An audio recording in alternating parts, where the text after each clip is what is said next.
लोग क्या करते हैं, कुछ लेक्चर को रिकॉर्ड करने का कोशिश करते हैं। यहाँ पे नीति सब देखेंगे, जैसे कि ब्रिटिश भारत में ना क्या क्या अकाल आयोग बना उसके ऊपर है। तो इसमें आप देखिएगा, सबसे पहले एक बुक देखिएगा, विलियम डिग्बी। किसकी पुस्तक है? विलियम डिग्बी की पुस्तक है, प्रॉस्पेरस ब्रिटिश इंडिया। इसमें यह बताया है इस बुक के अनुसार कि भारत में कुल मिलाकर 14 अकाल पड़ा था। कितना अकाल ब्रिटिश शासन के दौरान? 14 अकाल पड़ा था। अब यहीं पे है, आपसे पूछा जाए कि बताइए ब्रिटिश शासन में सबसे पहला अकाल कहाँ पे पड़ा था, तो आपको याद रखिएगा 1770। 1780 देगा घुमा के? नहीं, 1770। इस समय जो आपको सबसे पहला अकाल पड़ा था वो बंगाल में पड़ा था 1770 में। और इस ठीक है, तो ये लाइन पूछता है इस अकाल में क्या हुआ था? 1 करोड़ लोग मारे गए थे। फिर इससे क्या हो गया था? इस अकाल के कारण जो पूरा बंगाल का आबादी है 2/3 कम हो जाता है। तो दोनों कथन सही है। अब है जो अकाल कैसे कैसे पड़ा, इसके ऊपर यूजीसी में क्वेश्चन पूछा है कि किस क्षेत्र में कैसे कैसे पड़ा था। इसके लिए हम एक ट्रिक याद कराते हैं, BMNDO। BMNDO एक होता है ना, BDO फिर MN, तो BDO MN ऐसे याद हो गया। एक सेकेंड, ठीक है। तो BMNDO यानी कि पहले होगा आपको पड़ेगा बंगाल में, फिर पड़ेगा आपको मद्रास में, फिर पड़ेगा आपको ये नॉर्थ ईस्ट में, सॉरी नॉर्थ, ये BMN से मतलब ये उत्तरी पश्चिमी, मतलब नॉर्थ वाला उत्तरी पश्चिमी देश है, दिल्ली वाला क्षेत्र में, दिल्ली आगरा इस सब क्षेत्र में, ओ से उड़ीसा में। ठीक है, तो देखो यहाँ पे दिया हुआ B सबसे पहले यही पढ़ाए थे आपको, फिर M मद्रास, फिर N नॉर्थन क्षेत्र में, फिर D दिल्ली क्षेत्र में, फिर O उड़ीसा क्षेत्र में। याद रहेगा। भारत में किस वर्ष सबसे अधिक विनाशकारी अकाल पड़ा? तो एक आज़ादी से पहले ही 1943 में पड़ा। लगभग जो है आपको 1942 में QIM चल रहा था, उसके बाद पड़ा था। ये 1943 वाला बहुत बार पूछ रहा है, याद रहेगा। भारत में जो जनसंख्या कम हो रहा है केवल अकाल के कारण ही नहीं, बहुत सारा भूखमरी, महामारी ये सब यहाँ पर मौजूद था। जैसे कि हैजा के कारण, हैजा कब हुआ? 1817 से 24 के आसपास। इसमें क्या है, लाखों लोगों की मृत्यु हुई।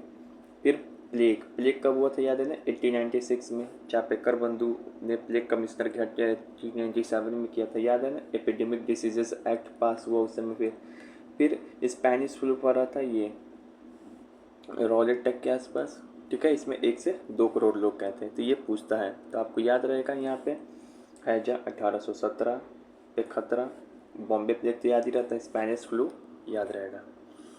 उसके बाद यहाँ पर पूछा गया कि बंगाल में अकाल में भारी जन हानि हुई और इसे तैयारी के अभाव में राष्ट्रद्रोह कहा गया। फिर पूछ रहा 1943 वाला कि इसमें भयंकर अकाल पड़ा था, लेकिन बंगाल में सबसे पहली बार अकाल कब आया? 1780?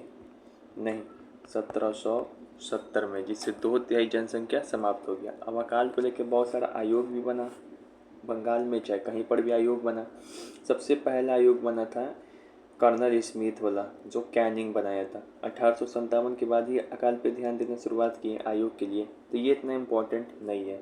मेन जो इम्पोर्टेंट आयोग बन रहा है यहाँ से कैंपेबल के समय लॉर्ड लॉरेंस, तो पहले जो है बेल बजाए वाला आयोग आया।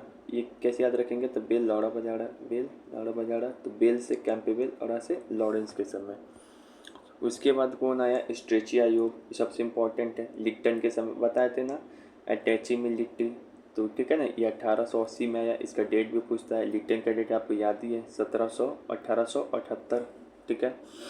इसने अकाल कोष यानी कि अकाल फंड की बात कहा। फिर 1883 में इसी आयोग की वजह से अकाल संहिता का निर्माण हुआ। लिप्टन ने ही यानी कि अकाल संहिता का निर्माण किया था।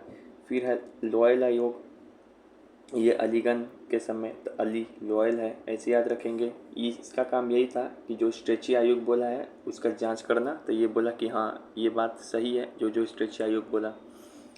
फिर मैकडोनल्ड आयोग कर्जन के समय, तो मैकडोनल्ड में गए कर्जा लेके, ये 1900 में बना। इसका काम था क्या कि गांव के स्तर पे भी अकाल से निपटने के लिए हमको तैयार रहना चाहिए। फिर वुडहेड वेवल के समय आया 1943 में, याद है ना, 1943 में जो बंगाल में सबसे आखिरी में अकाल आया, सबसे आखिरी वाला, तो याद रखेंगे सबसे आखिरी में क्या आया? वेवल वुड आया, वेवल वुड आया, वेवल वुड सबसे आखिरी में, ठीक है।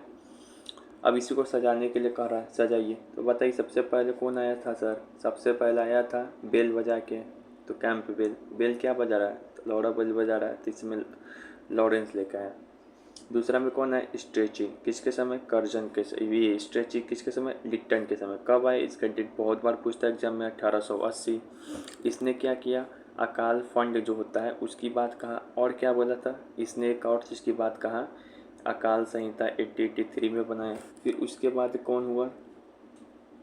लिप्टन के बाद स्ट्रेची के बाद होगा स्ट्रेची के बाद हाँ मैकडोनल्ड कमीशन। ये किसके समय बना? कर्जन के समय, ठीक है। कर्जन नहीं, स्ट्रेची के बाद एक बना था, ये कौन बना था? मैकडोनल्ड कमीशन तो बाद में बनेगा। इसके बाद बना था हाँ लोएल एलिगन द्वितीय के समय, जो स्ट्रेची के बाद को देखने आया था। चौथा बना था मैकडोनल्ड आयोग, जो कर्जन के समय, ठीक है। सबसे आखिरी में जो बना, जो इसका काम, ये क्या बोला? ये बोला कि जो ग्रामीण स्तर है वहाँ पर भी अकाल में काम किया जाना चाहिए। सबसे आखिरी में कौन आया? तो वेवल जो लाया वुडहुड इसके समय आया, ठीक है। वेवल वुडहुड 1943, याद रहेगा, बिल्कुल सजाना था। भारत में ब्रिटिश शासन की शुरुआत के बाद सबसे भयानक अकाल, जिसे पैदा कुर्बुत्तु धातु कोरबुआ के नाम से जाना जाता है, कब पड़ा? तो 1876 से 78। उसके बाद यहाँ पे आपको ये दो स्टेटमेंट है, इसको चुनना है। 1780 में बंगाल में ये फेमाइन हुआ, नहीं गलत है। ये स्टेटमेंट सही है कि 2/3 लोग डाउनफिल हो गए, यहाँ पे 1770 होगा। और लगभग जो डाटा है हमारे पास 1 करोड़ लोग डाउन हुए थे, ठीक है। फिर यहाँ पे ब्रिटिश शासन के तहत किस आयोग ने अकाल संहिता तैयार किया? अकाल संहिता किसने तैयार किया था? बताए थे। फेमाइन कोड कब आया था? 1883 में।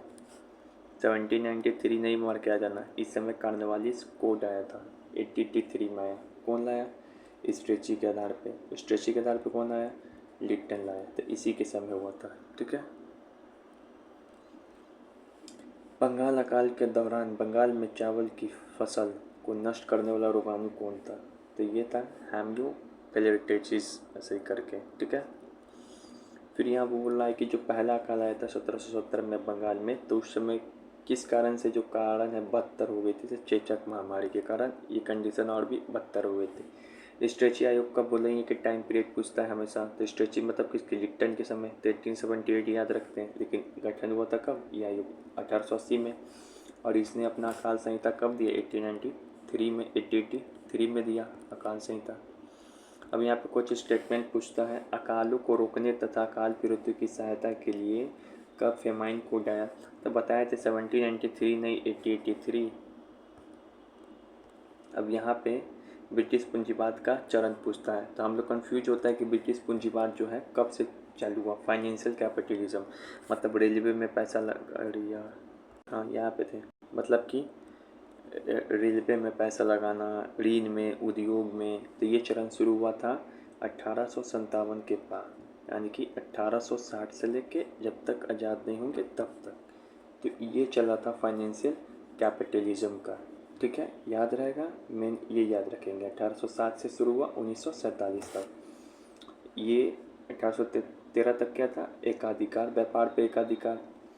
फिर से ये वाणिज्यिक चरण था। औद्योगिक चरण कब से शुरू हुआ? तो चार्टर एक्ट 1813 से।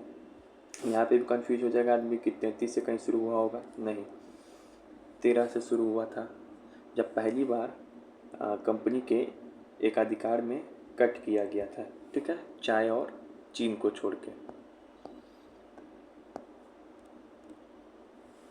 फिर से वित्तीय पूंजीवाद के चरण में ब्रिटिश पूंजी का मुख्य निवेश किस क्षेत्र में हुआ?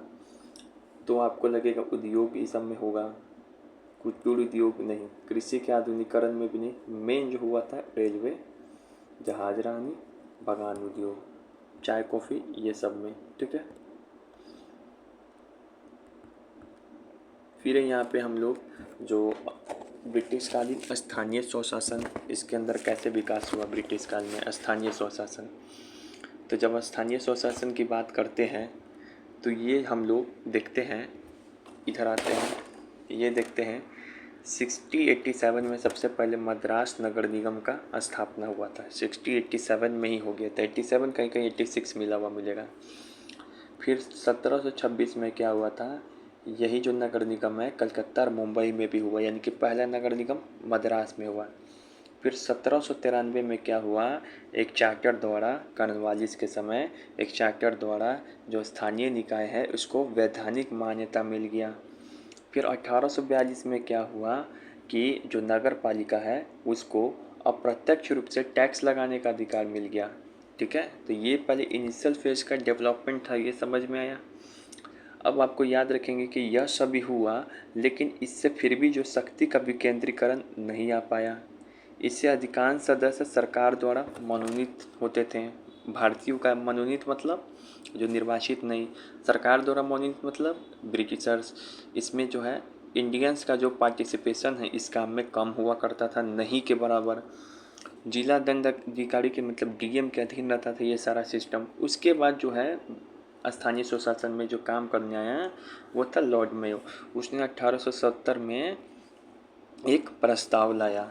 1861 के माध्यम से जो एक्ट है ना उसके तहत जो है वैधानिक विकेंद्रीकरण की शुरुआत हुआ थी। ये भी पूछा जाता है, आप याद रखेंगे कि जब हम रेगुलेटिंग एक्ट 1773 से जो क्या है केंद्रीकरण की शुरुआत हुई थी भारत में, लेकिन किस एक्ट के माध्यम से विकेंद्रीकरण की शुरुआत हुई, तो शक्ति देना शुरुआत किए, तो वो है 1861, याद रहेगा।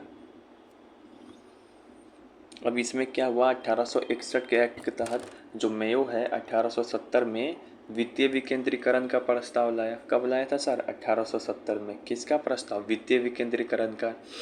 इसमें क्या बोला कि स्थानीय कर और केंद्रीय कोष धन की बात की कि हम लोग जो है प्रांतों को क्या करेंगे, स्थानीय टैक्स और जो सेंट्रल कोष है उससे धन देंगे।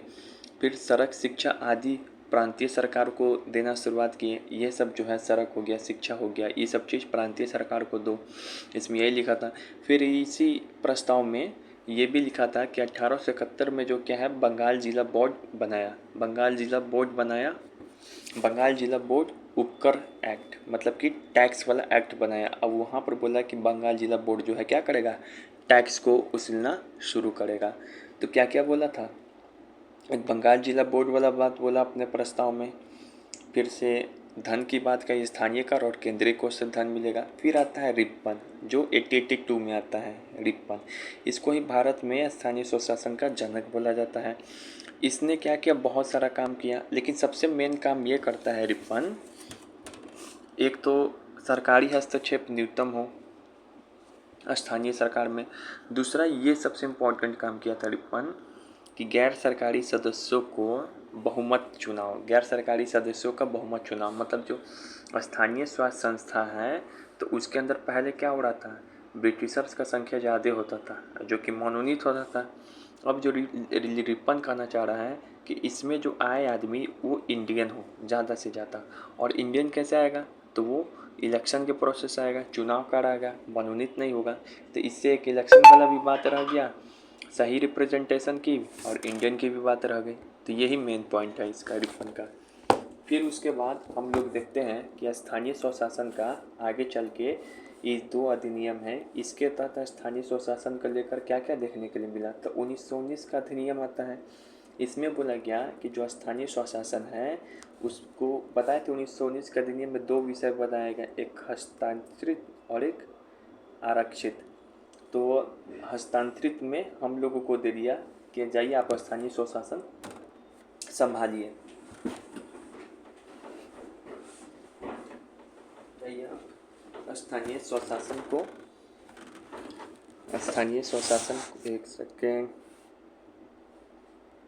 जाइए आप स्थानीय स्वशासन को संभालिए, लेकिन इसके लिए पैसा पर निर्भर गवर्नर पे होना पड़ता। फिर 1935 का एक्ट आया, इसमें क्या किया कि 3 सूची बनाया था, सेंटर, स्टेट, रेसिडुअल। तो इसमें जो स्थानीय स्वशासन का जो बात है इसको रख दिया प्रांतीय सूची में। तो हम लोग देखें जो ये परंपरा शुरू हुआ था 1686 के मद्रास नगर निगम से, कैसे यहाँ तक पहुँचा स्थानीय स्वशासन का, अब इस पे सवाल बनाते हैं। भारत में पहला नगर निगम कब स्थापना हुआ? तो 1686 में हुआ। कहाँ पे हुआ था? तो सर बंगाल में। आपको मन में आएगा तो नहीं, बंगाल में नहीं, मद्रास में, यानी कि तमिलनाडु वाला में। फिर उसके बाद जो है 1726 में 2 जगह हुआ, एक हुआ बंगाल में और एक हो गया था आपका बॉम्बे में, बीवी, ठीक है, 26 में। फिर 1742 में 1842 में क्या हुआ कि जो हम लोगों को अप्रत्यक्ष रूप से टैक्स लगाने का अनुमति मिल गया, ठीक है। क्यों लॉर्ड रिपन को इतना वैल्यू दिया जाता है, मतलब क्यों जो लॉर्ड रिपन है उसको स्थानीय स्वशासन का पिता बोला जाता है?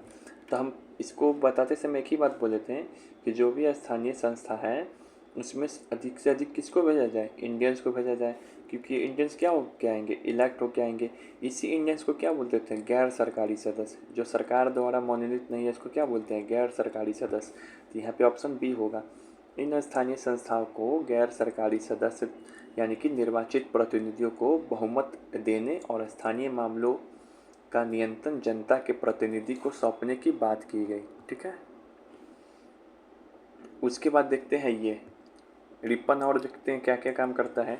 1882 में रिपन जो है स्थानीय स्वशासन का प्रस्ताव जारी करता है। उसमें क्या क्या जो प्रोविज़न शामिल था? तो ये शामिल था, इस प्रस्ताव के तहत जो ग्रामीण क्षेत्र है उसमें जिला बोर्ड की स्थापना की जाए और उपमंडलों में तालुका बोर्ड की स्थापना की जाए, तहसील बोर्ड की। तो जिला बोर्ड वाला कॉन्सेप्ट जो गांव में है जिला बोर्ड, और जो तालुक है उसमें तालुका बोर्ड की स्थापना का प्रावधान शामिल था। तो बोलोगे हाँ। इन स्थानीय बोर्ड सरकारी अधिकारियों का बहुमत रखना अनिवार्य किया गया था ताकि प्रशासन नियंत्रण बना रहे। गलती, रिपन बोला था कि सरकारी हस्तक्षेप है वो कम से कम हो, और जो सरकारी अधिकारी का बहुमत है मतलब कोई भी संस्था में उसमें कम से कम हो, इंडियन को इसमें ज़्यादा पार्टिसिपेशन मिले ताकि अपना स्थानीय मामला है वो खुद देखें।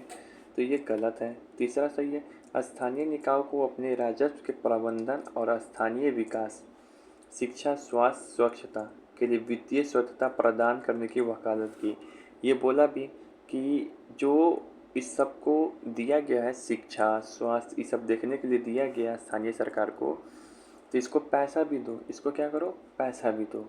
ये इस बात की भी वकालत की थी, ठीक है।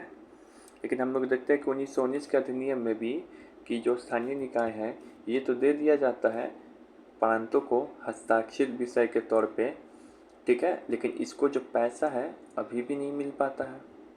तो इस तरीके से विकास नहीं हो पाया स्थानीय स्वशासन का, ठीक है। अब जो आपको बताना है कि जो लॉर्ड मेयो है इसको इतना वैल्यू क्यों देते हैं? तो लॉर्ड मेयो है 1870 में, याद है ना, वित्तीय विकेंद्रीकरण। क्या है? वित्तीय विकेंद्रीकरण। ये कैसे लाया था? तो हम बताए थे 1861 का अधिनियम के नाम से उस समय से डिसेंट्रलाइजेशन शुरुआत हो गया था। इसी अधिनियम के तहत 1870 में वित्तीय विकेंद्रीकरण का प्रस्ताव लाता। इसमें क्या बोला कि यह पहला कदम था जिसने केंद्रीय और प्रांतीय वित्त को विभाजित किया। बिल्कुल, लॉर्ड मेयो था। मेयो ही एक ऐसा आदमी था जो पहली बार केंद्र और प्रांतीय जो वित्त है उसको विभाजन करवाया। प्रांतीय सरकारों को कुछ सेवाओं को प्रशासित करने का अधिकार दिया। बिल्कुल, बोला था नहीं ये मेयो कि कुछ जो सेवा है जैसे शिक्षा हो गया, स्वास्थ्य हो गया, ये सब प्रांत को देखने के लिए मिला जाए। फिर जो है इसने मौजूदा असमानता को सुधारने का प्रयास नहीं किया। बिल्कुल, ये सब काम कर रहा है लेकिन जो गैप है, असमानता है अमीर गरीब के बीच, इसको सुधारने का प्रयास नहीं किया था। ये क्या हो गया? लूफॉल हो गया मेयो के एक्ट का। इसने प्रांतों की वास्तविक ज़रूरतों पर ध्यान नहीं केंद्रित किया। बिल्कुल, ये भी सही कि प्रांत को आखिर किस चीज़ की ज़रूरत है? ये चीज़ सब चीज़ दे रहे हो लेकिन प्रांत को ये सब चीज़ चलाने के लिए मेन तो पैसा की ज़रूरत है। तो पैसा फंडिंग की बात ये सही से नहीं कर पाया था, ठीक है। 1 2 3 4। अब जो है इस पे आपको चुनना है कौन सा कथन सही है। वित्तीय विकेंद्रीकरण पे लॉर्ड मेयो 1870 में एक स्थानीय स्वशासन का प्रस्ताव पारित किया। बिल्कुल सही है। हॉब्स हॉब हाउस विकेंद्रीकरण पे रॉयल कमीशन के अध्यक्ष थे। देखो यहाँ पे बोलना ये था कि एक कमीशन बना था जिसका नाम है रॉयल कमीशन। रॉयल कमीशन किससे संबंधित था? तो जो लोकल सेल्फ गवर्नमेंट है ना, स्थानीय स्वशासन, इसी का विकास कैसे हो इसी से संबंधित है। अब इस आयोग का जो अध्यक्ष बना था ये हॉब हाउस बना था। क्या बना था? Hob house. इसी कारण इस आयोग को हॉब हाउस कमीशन भी बोलते हैं कई बार। ठीक है। फिर है भारत सरकार अधिनियम 1919 के तहत स्थानीय स्वशासन को आरक्षित विषय में रखा गया? नहीं, आरक्षित में नहीं रखा गया। स्थानीय स्वशासन हम लोगों को दे दिया गया था हस्तांतरित में। तो ये दो स्टेटमेंट सही है, तीसरा वाला गलत है। ठीक है। ये भी बताए थे कि 1919 के अधिनियम के तहत जो स्थानीय स्वशासन है उसको हस्तांतरित विषय में दिया गया और 1935 के तहत 3 सूची बनाए थे, तो उसके तहत स्थानीय स्वशासन को प्रांतीय सूची में शामिल किया गया। फिर उसके बाद है भारत में किस वायसराय ने अपनी आर्थिक संरचना का विकेंद्रीकरण किया? किसने किया था भैया? तो 1861 के एक्ट के माध्यम से 1870 में हमारे मेयो भैया किए थे। अब यहाँ पे यही है कि जो विकेंद्रीकरण पे बना था रॉयल कमीशन 1907 में, तो इसकी अध्यक्षता किसने की थी? हॉब्स हाउस ने। इसी कारण इसको हॉब्स हाउस आयोग भी बोलते हैं। वित्तीय प्रशासन पे विकेंद्रीकरण का प्रयास सबसे पहले किसने किया? तो मेयो ही किया था 1870 में। किस वर्ष जो मेयो है वित्तीय विकेंद्रीकरण का प्रस्ताव रखा? तो सर 1870 में रखा था मेयो। उसके बाद है किस ब्रिटिश अधिनियम एक्ट द्वारा भारत के प्रेसिडेंसी, जैसे कि किस अधिनियम द्वारा पूछ रहा है, भारत का जो प्रेसिडेंसी शहर है जैसे कि कलकत्ता, मद्रास, बॉम्बे में म्यूनिसिपैलिटीज़ बॉडीज है, इसको वैधानिक मान्यता मिल गई। यानी कि वैधानिक मान्यता कैसे मिल गई, कब मिल गई वैधानिक मान्यता? तो हम जैसा कि बताए थे कि सबसे पहले जो है ये बना था 1686 में मद्रास में, और इन दोनों जो जगह बना बीबी में 1726 में बना था। अब इसको वैधानिक मान्यता कौन देगा? तो कॉर्नवालिस देगा 1793 के अधिनियम से। वैधानिक मान्यता मिलने का मतलब क्या है कि कानूनी आधार मिल गया। ठीक है। टैक्स लगाने की शक्ति कुछ कुछ मिल गई, जस्टिस ऑफ द पीस मिल गया कि अपना मामला खुद सुलझाओ। अब यहाँ पे जनगणना पे सवाल है। हम लोग हमेशा पढ़ते थे कि भारत में पहला जनगणना कब हुआ, तो हम लोग पटाख दिगर आंसर देते थे 1872। ठीक है। लेकिन 1872 किसके समय? मेयो के समय। किसके समय? मेयो के समय। और नियमित तौर पे कब हुआ? 1881 में होने लगा नियमित तौर पे, क्योंकि 72 से याद आ रहा है 1870 में तो मेयो ही तो रखा था वित्तीय विकेंद्रीकरण का प्रस्ताव। इसी का रिप्पन नहीं मार के आ जाना एग्जाम में। लेकिन इस बार एग्जामिनर ये पूछ दिया हरामीगिरी, जैसे कि पूछता था कि भारत में अंतिम जनगणना कब हुई? तो 1941 में हुआ था।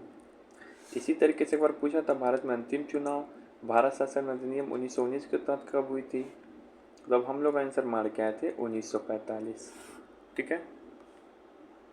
1946 में जो हुआ था वो कैबिनेट मिशन के तहत चुनाव हुआ था संविधान सभा के लिए।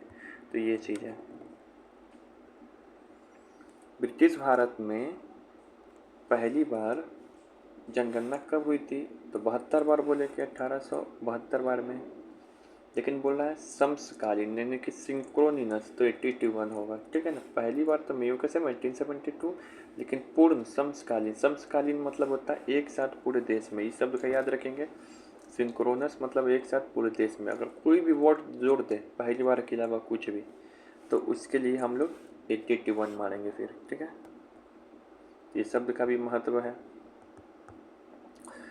कुल 8 बार चुनाव हुआ, जनगणना हुआ। जनगणना हर एक 10 साल पे होता था, 10 साल पे। लेकिन 1891 के बाद सीधे 1901 में हुआ, यानी कि ये 20 साल बाद हुआ। इसके अलावा हर एक बार क्या हो गया? 10 साल पे हुआ। यानी कि 1891 में 10 जोड़ेंगे तो नहीं, ये भी 10 साल पे। हाँ, तो हर एक 10 साल पे रेगुलर हुआ। देख रहे हो, रेगुलर हुआ तो कभी छूटा नहीं है। ठीक है। और सबसे आखिरी में 1941। अब यहाँ पर भारत में सिविल सेवाओं का विकास कैसे हुआ इसके ऊपर। तो सिविल सेवा का जन्मदाता किसको बोलते हैं सर? सिविल सेवा का जन्मदाता कॉर्नवालिस को बोलते हैं, क्योंकि इसने कॉर्नवालिस कोड लाया था 1793 में। इसके तहत क्या किया था, आपको अभी बताए थे, म्यूनसिपैलिटीज़ है इसको जो है वैधानिक मान्यता दिलवाया था। दूसरा, राजस्व को न्यायिक कार्यों से अलग किया, पैसा कोई और देखेगा, न्यायिक काम कोई और करेगा। और कॉर्नवालिस से कम और किया था सिविल सेवाओं का यूरोपीयकरण। सिविल सेवा का यूरोपीयकरण का मतलब है कि जितना जो हाई पोस्ट है उसमें जो इंडियंस है वहाँ तक नहीं पहुँच पाए, यही हुआ। तो ये भी यही किया था कॉर्नवालिस। फिर ब्लेजली इस दिशा में क्या किया, तो ब्लेजली जो है फोर्ट विलियम कॉलेज का स्थापना कराया 1800 में, ठीक है। लेकिन ये कॉलेज 1802 में ही बंद कर दिया गया। इसमें क्या था कि सिविल सेवकों का जो यहाँ पे चयनित हुए हैं उसका प्रशिक्षण करने के लिए इसको बंद करके लंदन में कॉलेज खोला गया, जिसका नाम है हेलबरी कॉलेज या फिर इंडियन कॉलेज 1806 में लंदन में। यहाँ पे क्या हुआ कि जो भी भारत के सिविल सर्विसेज सेवक हैं वो लंदन में जाके ट्रेनिंग करते थे, और उन लोगों को हर साल 2 साल का ट्रेनिंग दिया जाता था। कितने साल का? 2 साल का। तो एक लंदन में खुला, पहले भारत में खुला, उसको बंद करके लंदन में खुला। फिर आप याद रखेंगे 1833 का चार्टर एक्ट पर आए थे, जिसके तहत बोला गया कि अब जो कंपनी में सिविल सर्विसेज का भर्ती होगा तो एग्ज़ाम के बेसिस पे होगा, ना कि धर्म जाति ऐसा ही जिसको मनाया अपना भतीजा भतीजे को बना दिया। तो 1833 में ये काम 1833 से ये काम शुरू हुआ। अब ये लाइन कैसे याद रखेंगे, तो 1833 में ही क्या हुआ कि जो कंपनी का है संपूर्ण व्यापारिक अधिकार है उसको समाप्त कर दिया गया, बिना किसी भेदभाव के और भी कंपनी आ सकता है। तो ये लाइन याद कर लेंगे कि सरकारी सेवा में भी भेदभाव अब समाप्त कर दिया गया व्यापारिक एक अधिकार के साथ साथ। फिर आपको बताएंगे कि 1855 में क्या हुआ कि पहली बार एग्ज़ाम हुआ, ठीक है ना। 1853 के अधिनियम के तहत 1855 में पहली बार एग्ज़ाम हुआ, लेकिन ये इंग्लैंड में हुआ। अब इंग्लैंड में एग्ज़ाम हुआ तो इसके तहत 63 में सत्येंद्र नाथ टैगोर जो है ICS पास करने वाले पहले बने। उसके बाद जो 1886 में मेजर चेंजेज आता है जिसका नाम है एचिसन आयोग, जो डफरिन बनाया। 1886 में एचिसन आयोग बनाया डफरिन के समय। इसने क्या किया, जो सिविल सेवाओं का है वर्गीकरण कर दिया, इम्पेरियल, प्रांतीय, सब ऑर्डिनेट। तो यहाँ से ये चीज़ आपसे पूछ सकता है कि ये किसने किया था। तो ये काम जो है ना ही कॉर्नवालिस ने किया था 3 वर्गीकरण, ना ही वेलेस्ली ने किया था। ये काम जो किया है आपका डफरिन के समय एचिसन ने किया था, ठीक है। अब जो है सिविल सेवा का न्यूनतम उम्र क्या था, कम से कम 19 साल, अधिकतम 23 साल, ये फिक्स किया। सिविल सेवा ये पूछता है आपको एग्जाम में हमेशा, किसने सिविल सेवा का उम्र 23 से घटा के 19 कर दिया कि अधिकतम आप 19 साल तक ही में एग्ज़ाम दे सकते हो, तो लिट्टन ने, जिसके लिए बहुत प्रतिक्रियावादी हुआ। उसके बाद जो है कि ये जो सिविल सेवा है भारत में कब से शुरू हुआ, तो 1922 में। याद कराए थे 1919 के अधिनियम के तहत 1922 में अब 2-2 नंबर काम होगा भारतीयों में। तो ये भारत के इलाहाबाद में पहला एग्ज़ाम चैम्सफोर्ड के समय हुआ आयोजन, ठीक है, चैम्सफोर्ड के समय। फिर ली आयोग बना, ली आयोग, ठीक है, लोकसभा आयोग बना 1926 में। फिर भारत शासन अधिनियम 1935 के तहत एक को बना दिया गया UPSC, एक को बना दिया गया BPSC, मतलब दोनों सेवाओं को विभाजित कर दिया गया, ठीक है। अब यहाँ पे सवाल आते हैं, अब यहाँ पे सवाल आता है कि 1793 में कॉर्नवालिस संहिता मुख्य रूप से किससे संबंधित थी। तो कॉर्नवालिस संहिता किससे संबंधित थी, राजस्व और न्यायिक को कैसे अलग किया जाए, रेवेन्यू और जुडिशियल काम को। हम बताए थे कि सिविल सेवा का यूरोपीयकरण किसने किया और क्यों किया था। सिविल सेवा को यूरोपीयकरण किया था, कॉर्नवालिस ने किया था, ताकि जो हाई पोस्ट है उस पर भारतीय नहीं पहुंच पाए। अच्छा, आपसे कभी पूछे ये 3 वर्ग किसने बांटा सिविल सेवा को? 3 वर्ग में इम्पेरियल, प्रांतीय, सब ऑर्डिनेट। तो तुम बताना सर ये 3 वर्ग है डफरिन ने बांटा। डफरिन के समय जो एसिशन आयोग आया था ना, उसने ही बांटा था। फिर ये पूछा जाए, लंदन में आपको पता है हेलबेरी कॉलेज था, इसी को इंडियन कॉलेज भी बोलते हैं प्यार से, जिसका स्थापना 1806 में हुआ था फोर्ट विलियम कॉलेज के बाद। इसमें सिविल सेवकों को प्रशिक्षण करने के लिए कहाँ भेजा जाता है? लंदन में। लेकिन यहाँ पे पूछा जा रहा है कितने वर्ष के लिए भेजा जाता है? तो 2 नंबर काम के लिए 2 साल के लिए, 2 नंबर काम के लिए 2 साल के लिए। अब 1833 के अधिनियम का अपना महत्व है। यहाँ बोल रहा है किस अधिनियम के तहत यह प्रावधान किया गया कि भारतीय सिविल सेवा में नियुक्ति के लिए बिना किसी भेदभाव, जाति ई सब का सरकारी प्रतियोगिता में बिना किसी भेदभाव के माध्यम से परीक्षा ली जाएगी। तो हम याद कर रहे थे 1833। कैसे याद कर रहे थे? तो 1833 के अधिनियम में यह बात भी बोला गया था कि बिना किसी भेदभाव के कंपनी का व्यापारिक एकाधिकार समाप्त किया जाएगा। इसी से हम रिलेट करके ये याद करवाएं।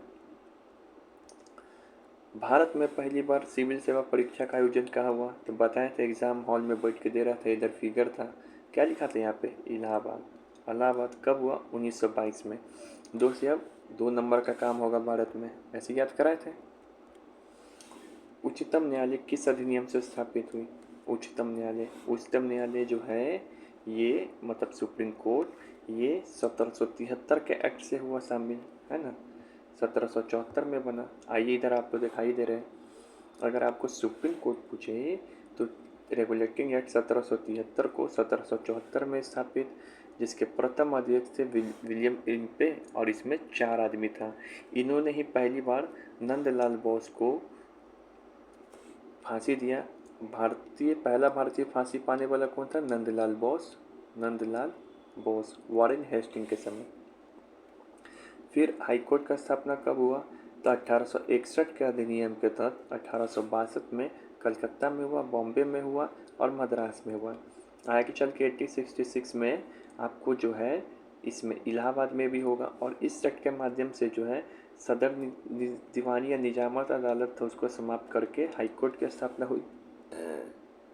फेडरल कोर्ट का स्थापना कब हुआ?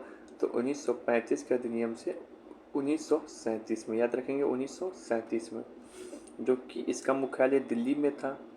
वर्तमान जो सुप्रीम कोर्ट का स्थापना हुआ 26 जनवरी 1950 को, तो इसी के तहत चला, ठीक है, इसी फेडरल कोर्ट के तहत। तो ये सब चीज़ है। अब यहाँ पे एक चीज़ हम याद कराते हैं कि कब जो है सीपीसी, आईपीसी और सीपीसी कब आया, जिसको याद कराते हैं। दम है भारतीय फौज में, दम से पहले दीवानी संहिता आया, फिर भारतीय दंड संहिता आया, फिर फौजदारी संहिता आया। तो 1859, 1860, फिर 1861 ऐसे। अब कौन लाया था? तो Wellington Macaulay, Thomas Wellington Macaulay ही प्रथम विधि आयोग था, जो कि 1834 में वो विधि आयोग का क्या बन गया? सदस्य बन गया। ईवी बिहार ऐसे में पूछा था कि मैकाले कब विधि आयोग का सदस्य बना? तो 1873 के अधिनियम के तहत, 33 के अधिनियम के तहत 1834 में बन गया था। और पूर्णकालिक विधि आयोग कब बना था? तो 1853 में बना था। अब है ब्रिटिशकालीन जो सेना है उसको लेके, ब्रिटिशकालीन सेना है तो इसको, सेना को देखना है, इसको 2 वर्ग में देखेंगे। एक तो 1857 से पहले क्या स्थिति था सेना का, 1857 के बाद क्या हुआ सिचुएशन, यानी कि ब्रिटिशकालीन सैन्य व्यवस्था क्या था, इसको 2 चीज़ में देखेंगे। तो आपको याद रखना है, जैसे कि हम लोग पढ़े कि सेना, जैसे कि हम लोग पढ़े थे कि पुलिस का जनक कौन था, ये सिविल सेवा का, तो कॉर्नवालिस पढ़े थे। लेकिन यहाँ पे बोल रहा है सेना का जनक कौन था, तो स्ट्रेंजर लॉरेंस। नाम में ये स्ट्रेंजर, सेना क्या होता है? स्ट्रेंजर होता ही है, और कब किधर गोली मार देगा समझ में नहीं आ रहा, तो दुश्मन को मतलब पाकिस्तानियों को, तो स्ट्रेंजर लॉरेंस। इसने क्या काम किया कि भारतीय सैनिक जो था उसको वेतन कम रखा, अब मैक्सिमम जो पद दिया जा रहा था सूबेदार तक, ठीक है। तो स्ट्रेंजर मारेंगे सेना के जनक, ना कि कॉर्नवालिस। अब 1857 के बाद जो है सेना में क्या क्या हुआ सुधार, क्योंकि क्रांति हो चुकी थी 1857 में। तो इसके तहत बंगाल में जो है 2:1 के रेशियो में सेना रखा गया, मतलब हर एक 2 भारतीयों पर 1 यूरोपीय। अब बम्बई मद्रास में हर एक 5 पे 2, हर एक 5 पे 2, 2 1 5 2, याद रहेगा। लेकिन तोप खाने पे कभी भी भारतीयों को नहीं रखा गया, क्या पता यही तोप से ब्रिटिशर्स को उड़ाते हैं। फिर है दूसरा, भारतीय सेना में जाति, नस्ल और क्षेत्रवाद का आरंभ। एक जाति के लोग एक जगह रहेंगे, सभी जाति के लोग आपस में नहीं मिल सके, ऐसे करके एक क्षेत्र के लोग एक जगह में। सैन्य प्रशिक्षण के लिए क्या किया, ब्रिटिश सेना में सैन्य प्रशिक्षण के लिए 2 काम हुआ जो कि आपको एग्ज़ाम में पूछता भी है। द इम्पेरियल कैडेट कोड, ये बीपीएससी में पूछा भी है। इसका स्थापना हुआ था 1901 में। ये कर्जन ने स्थापना किया था, कहाँ पे, देहरादून में। इसका काम था कि भारत में जो भी राजा महाराजा का बेटा है, जो भी राजा लोग हैं, तो उसकी सहायता पाने के लिए उसको क्या करते हैं हम लोग, सैन्य प्रशिक्षण देते फ्री में। कहाँ पे, देहरादून में। यहीं पे क्या अभी लवासना है, ठीक है। कर्ज लेके किसी भी तरीके से ब्रिटिश सरकार इनको देहरादून में इम्पेरियल कैडेट कोर में प्रशिक्षण के लिए राजा महाराजाओं के बेटा को भेजा जाता। फिर एक है किचनर टेस्ट, जो यूजीसी नेट में भी पूछा था। ये लॉर्ड किचनर के द्वारा लाया गया। इसके तहत क्या है कि प्रेसिडेंसी आर्मी को समाप्त किया गया, यूनिफाइड आर्मी को बनाया गया, नॉर्थन प्लस साउथन, ठीक है ना। यूनिफाइड आर्मी को बनाया गया। देखो ये जो आपसे पूछेगा किचनर टेस्ट किससे संबंधित है, तो सर ये सैन्य सुधारों से संबंधित है। आज भी देखते हैं क्या जो अपना इंडिया है, तो क्या ये इंडिया में हर एक स्टेट के पास अपना सेना है, नहीं। पुलिस तो है लेकिन सेना नहीं है। इंडियन आर्मी तो एक ही होता है। तो इसी तरीके से जो प्रेसिडेंसी सेना है उसको समाप्त कर दिया गया, ठीक है। आइए अब जो है सैन्य सुधार के लिए कौन कौन सा आयोग बना, तो पील आयोग बना था कैनिंग के समय, पील आयोग। एसआर आयोग बना हुआ ट्रांसपोर्ट के समय आधुनिकीकरण के लिए। स्कीन आयोग रीडिंग के समय, गैरन आयोग विलिंगटन के समय। चैटफील्ड कमीशन जो अभी हाल फिलहाल किस एग्जाम में पूछा था, चैटफील्ड कमीशन किससे संबंधित है, तो सेना से। कैसे याद रखोगे, तो फील्ड, फील्ड में कौन रहता है, तो सेना ही लोग रहेगा ना फील्ड में। तो ये अब आ गया कि चैटफील्ड कमीशन किससे संबंधित है, सेना सुधार से, क्योंकि जो फील्ड शब्द है उसमें तो सेना ही रहेगा फील्ड में, बैटल ऑफ फील्ड में। देखो यही बीपीएससी में पूछा कि who established imperial commission corps, मतलब इंपेरियल कैडेट कॉर्प्स की स्थापना किसने की, तो 1901 में हुआ था। किसने किया था, कर्जन ने किया था। कहाँ पे किया था, देहरादून में किया था। किसके लिए किया था, तो राजा महाराजा के बेटा को सैन्य प्रशिक्षण देने के लिए कर्ज लेके देहरादून भेजता था, ताकि उनका सहयोग जो है हम भारतीयों के रूप में, भारतीयों के अपोजिशन के रूप में कर सकें। यही है देहरादून में, ठीक है। युवा रंगरूट। किचनर टेस्ट क्या है, यही यूजीसी नेट में पूछा। तो किचनर टेस्ट है सेना में सुधार से संबंधित है, जिसके तहत क्या किया गया, जो ब्रिटिश सेना है उसमें अब जो प्रेसिडेंसी सेना है, जैसे पहले होता था बंगाल प्रेसिडेंसी का अपना सेना, बॉम्बे प्रेसिडेंसी का अपना सेना, फिर से जो है मद्रास प्रेसिडेंसी का अपना सेना। इस हालत में क्या होता था, कई बार इन तीनों में कोलिशन नहीं बन पाता, जैसे कई बार आपस में क्लैश भी होता था, है ना। इस क्लैशेस को समाप्त करने के लिए ये जो प्रेसिडेंसी सेना है इसको समाप्त किया। अब जो क्या है, प्रेसिडेंसी सेना को समाप्त करके यूनिफाइड सेना बना, इसको 2 कमांड में बांटा, नॉर्थन कमांड और साउथर्न कमांड, ठीक है। यहाँ पे कुछ क्वेश्चन हैं। अंग्रेजी शासन का प्रभाव किस क्षेत्र में सबसे अधिक पड़ा, तो बच्चा मार का जाएगा राजनीतिक, नहीं बाप ना बड़ा भैया, सबसे बड़ा रुपया आर्थिक शासन में पड़ा। इस सब में भी पड़ा लेकिन सबसे अधिक आर्थिक शासन। ये पूछा जा रहा है कौन सा ऐसा भू राजस्व व्यवस्था था जो किसानों का हित सबसे अधिक सुरक्षित करता, तो जो मद्रास प्रांत में चला था ना रैयतवाड़ी, वो उसमें किसान का हित सबसे अधिक था, क्योंकि डायरेक्ट जो किसान है वो ब्रिटिशर से अपना संबंध करते, इसमें जो बिचौलिया है वो नहीं थे। फिर बोला भारत में कंपनी सरकार का जो राजस्व आता था उसका प्रमुख स्रोत क्या, भू राजस्व है, व्यापारी के अधिकार भी है, माल भाड़ा नहीं होगा, जो माल ले जा रहा है वो तो भाड़ा उसको देना पड़ रहा है, तो उसको स्रोत कहाँ हो रहा है, क्रैश क्रॉप्स का भी है। अच्छा कभी पूछे ना कैश क्रॉप्स में, जैसे कि चाय, टाई की शुरुआत जो है भारत में ब्रिटिशर्स के द्वारा ही हुई, ये सवाल पूछता है, ठीक है, ना कि पुर्तगाली। दूसरा सवाल ये पूछता है कि 1830 में कहाँ पर बना था चाय का क्षेत्र, तो असम। यही पूछता 1850 में कहाँ पर बना था, तो दार्जिलिंग। तो 30-50 याद रखेंगे। अब ये लाइन कौन बोलेगा कि भारतीय राजाओं द्वारा कर लेना सूर्य द्वारा भूमि से पानी लेने के समान थी, जो कि पूर्ण वर्षा के कारण वर्षा के रूप में भूमि पर उर्वरता देने के लिए वापस आती थी, और अंग्रेजों द्वारा लिया गया कर भारत में वर्षा नहीं कर पाया, ठीक है। मतलब यहाँ पे देखो जो है इकोनॉमिक बात कर रहा है। इकोनॉमिक बात सबसे अच्छा से कौन डील करता था, रजनी पामदत्त, इंडिया टुडे वाले। हमारी पद्धति बहुत कुछ स्पंज की तरह है, याद है ना, यहाँ से निचोड़ता है और जाके निचोड़ कर टेम्स के तटों पे गिरा देता है। ये स्पंज वाला बात कौन का है, स्पंज सूली पर चढ़ के स्पंज का है, तो सूलीवन।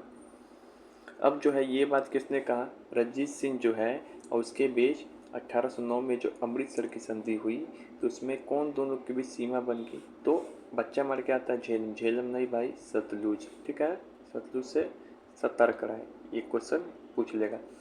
यहीं पे आपसे पूछ रहे रंजीत सिंह का उत्तराधिकारी का नाम क्या था, तो बच्चा मार के आता है दिलीप सिंह, वो नहीं, खड़क सिंह। क्या मार के आना, खड़क सिंह के खड़कने से खड़कती है खिड़की, ठीक है। अब जो है हम आपको वो सब सवाल बताएंगे, एक सेकेंड थोड़ा एसी कम कर दो है, वो सब सवाल बताएंगे जो आपके बीपीएससी का जो मेंस का जो हिस्ट्री ऑप्शनल होता है, उसमें जो है 68 में क्या पूछा, 69 में क्या पूछा था, 78 में क्या पूछा था, 71 में क्या पूछा था। तो इसका जितना मॉडर्न हिस्ट्री का सवाल है वो करवा रहे हैं। एनालिसिस किए तो हम लोग एक चीज़ ये जाने कि इसमें मॉडर्न हिस्ट्री का सवाल कम पूछा है, इसके तुलना में सबसे ज़्यादा पूछा है एंशिएंट और मेडाइवल, फिर उसके बाद मॉडर्न पूछा है, और सबसे कम पूछ रहा है वर्ल्ड हिस्ट्री, ठीक है। तो ये ऐसे क्रम है, ठीक है। चलिए इन चारों में एनालाइज किए। एक सवाल है कि मार्टिन लूथर विलियम ऑकमैन के दर्शन से प्रभावित थे, तो विलियम ऑकमैन एक सिद्धांत दिए थे, विलियम ऑकमैन एक सिद्धांत दिए थे। कौन से सिद्धांत दिए थे, तो वो लग रहा है नाममात्रवाद या इसमें, ठीक है, इनसे प्रभावित थे। आइए देखते हैं क्या है। हाँ, तो नाममात्र का सिद्धांत था नॉमिनलिज्म, नॉमिनलिज्म, जिससे जो मार्टिन लूथर हैं अधिक प्रभावित थे, और वो सिद्धांत किसने दिया था, विलियम ऑकमैन ने। Nominalism state that universal concept are merely names labor rather than their real existing things. This philosophy heavily shaped, ठीक है ना, and the absolute power of God, ठीक है। ऑकमैन दिया था ये, नॉमिनलिज्म को दिया था, तो ऑकमैन कैसे याद रखोगे, याद करना ही होगा कोई चीज़। अच्छा, मेल्सन जो है किस युद्ध के बारे में बोला था कि एकदम क्रांतिकारी है, तो मेल्सन के अनुसार प्लासी। ऐसे आपको मान लो स्टेटमेंट नहीं मालूम रहता, फिर भी आप कॉन्सेप्ट करते हैं कि सब में सबसे प्रमुख कौन है। वान डिवास उतना प्रमुख नहीं जिससे कुछ क्रांतिकारी हो जाए, पानीपत भी अंग्रेजों के लिए उतना प्रमुख नहीं जिससे क्रांतिकारी हो जाए, प्लासी ही तो था। चतुर्थ कैसे हो जाएगा, ये बच्चा जो लगाया है थर्ड आते थर्ड तक, तो ये जो है एंग्लो मैसूर युद्ध में टीपू सुल्तान खुद समाप्त हो गया है ना। तो ये हो गया। किसने 15 अगस्त 1947 को बोला कि जब 15 अगस्त 1947 है वो लेबर पार्टी की तरफ से गिफ्ट है, लेबर पार्टी की तरफ से क्या है, भारतीयों को गिफ्ट है। तो ये गिफ्ट देने वाला बात बोला था हार्वर्ड ब्रॉस्टेड और कार्ल ब्रिज। कैसे याद कराते हैं कि कार पे ब्रा पेन की गिफ्ट दिया, ठीक है, याद रहेगा कि Labour Party as a gift. किस शताब्दी में पश्चिमी यूरोप मूल क्रांति का साक्षी बना, पश्चिमी यूरोप जो है वो मूल क्रांति का साक्ष्य बना था पश्चिमी यूरोप, तो 16वीं सदी में। आईएनए ट्रायल जो हुआ था तो उसमें आरोपियों के बचाव के लिए कांग्रेस ने एक रक्षा समिति बनाया था, उसमें कौन शामिल होगा, तो देखो भूलाभाई देसाई शामिल थे, तेज बहादुर सप्रू हर एक जगह शामिल होते हैं क्योंकि बहुत तेज है, और उना असफ अली का नाम बच्चा को कन्फ्यूजन में होगा। ये भी नेहरू भी शामिल थे, याद रहेगा। अब इनका नाम कन्फ्यूजन होता है, कैसे याद रखेंगे? तो आपको याद रखना कि जो आईएनए विद्रोह हुआ था उसके समर्थन में खुलकर करने वाली नेता कौन है? यही है। फिर जो आपका आईएनए विद्रोह हुआ था, फिर से जो है इंडियन नेवी का जो ट्रायल्स हुआ था नौसेना विद्रोह, उसका भी समर्थन करने वाली कौन है? तो ये है तरुणा सिर्फ का नाम क्या है? बहुत ही इम्पोर्टेंट हो जा रहा है आपको, ठीक है।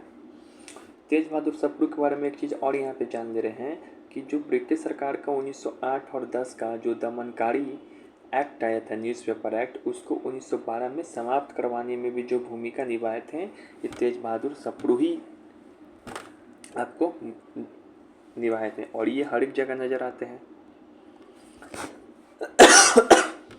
किसने कांग्रेसियों को आस्थान आखेटक का नेता कहा? मतलब कि एक ही जगह का नेता बोला, तो जो इसको गड़ियाएगा वही बोलेगा। अच्छा, ये तीनों क्या गड़ियाने वाला समूह है? नहीं, ये तीनों तो कांग्रेस से ही संबंधित है। ऐसे भी चुनना है सवाल आपको। निम्नलिखित में से किसने 1947 के भारत के बंटवारे को आदि मौलिक विभाजन का बोला? कि ये था आदि मौलिक प्रीमियल डिवीजन है। क्या है? प्रीमियल डिवीजन है। ये बोला था असीम राय। असीम राय का एक शोध पत्र है। असीम राय का एक सेकेंड।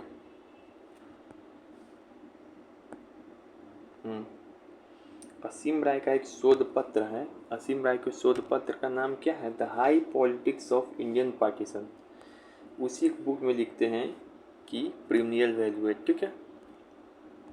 फिर है वाणिज्यवाद का प्रयोग सर्वप्रथम किसके द्वारा किया गया था? वाणिज्यवाद का प्रयोग तो आपको लगेगा कार्ल मार्क्स के द्वारा। बहुत बच्चा यही मार के आएगा, इसका नाम भूल जाते हैं हम लोग। पूरा ऑप्शन पढ़ेंगे। एडम स्मिथ, इसी ने अपने वेल्थ ऑफ नेशन नाम के बुक में 1786 में वेल्थ ऑफ नेशन नाम के बुक में किया था, याद रहेगा। राजहरण की कौन सी नीति भारत में ट्रोजन हॉर्स नीति के नाम से जाना जाता है? ट्रोजन हॉर्स किसको बोला गया था? ट्रोजन हॉर्स सिद्धांत, इसको तो डॉक्ट्रिन ऑफ लैप्स बोला गया था, है ना। तो ये नहीं होगा, बच गया ये नीति, ठीक है। तो कैसे याद रखेंगे? इसको बोला गया था, किसको?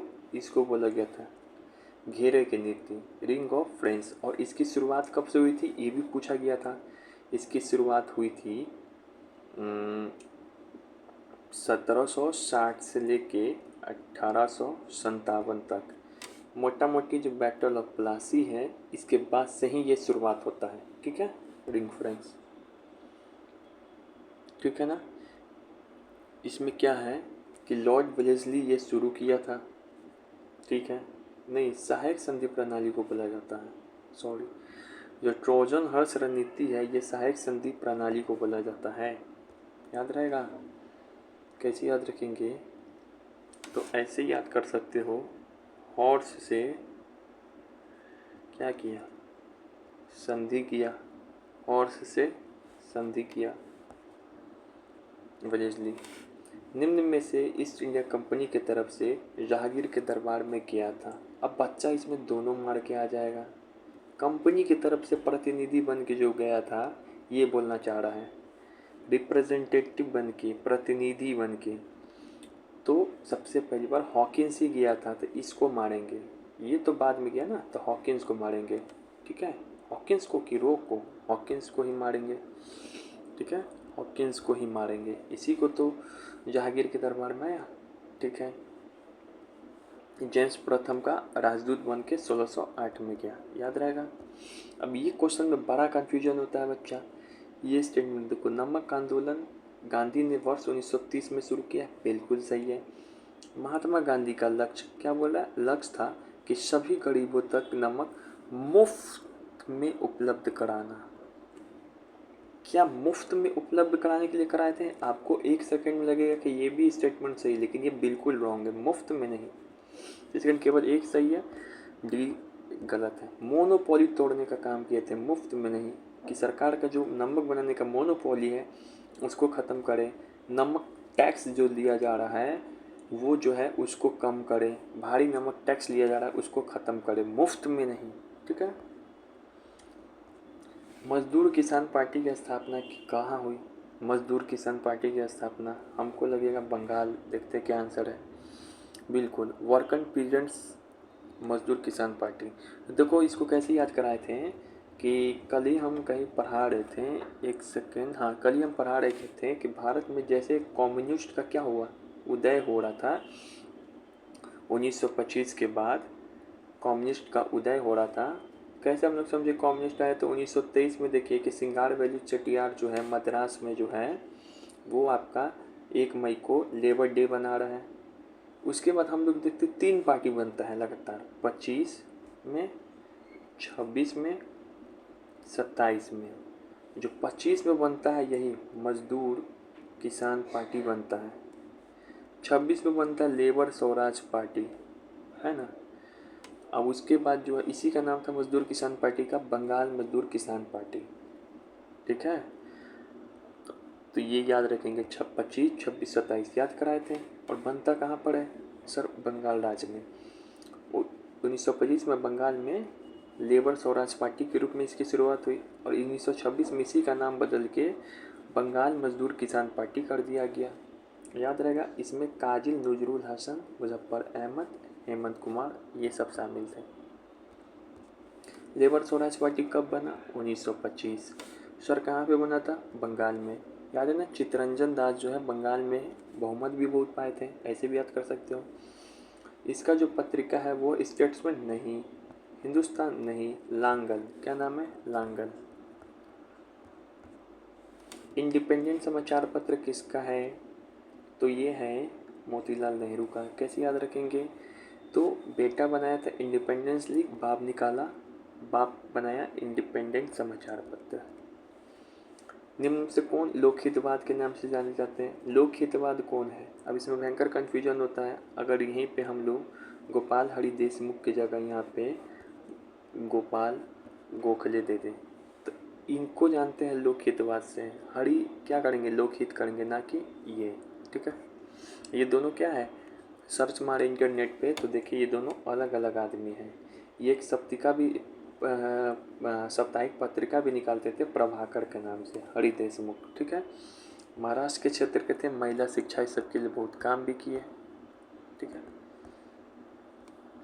फिर यहाँ पे निम्न में किस अंग्रेज ने भगवत गीता का अंग्रेजी में अनुवाद किया, भगवत गीता, ठीक है, भगवत गीता, ठीक है। हमको तो लग रहा है गीता है तो कृष्ण है, कृष्ण के साथ कौन थे, कंस। अब देखते हैं क्या आंसर है, देख लेंगे एक बार, इंटरनेट पे सर्च मारना, ठीक है।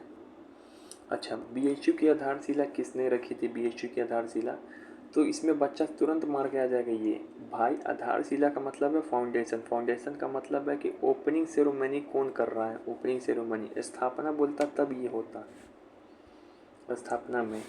इसका नाम जुड़ता है एनिमेशन का 1989 में CHU का स्थापना, सेंट्रल हिंदू यूनिवर्सिटी के नाम से, तो लॉर्ड हार्डिंग होगा, ठीक है।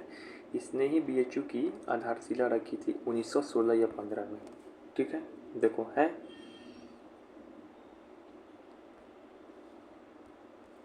इंडियन ओपिनियन के प्रथम संपादक कौन थे, इंडियन ओपिनियन के, तो इंडियन ओपिनियन गांधी जी ने 1903 में निकाला था, कहाँ पे, साउथ अफ्रीका में।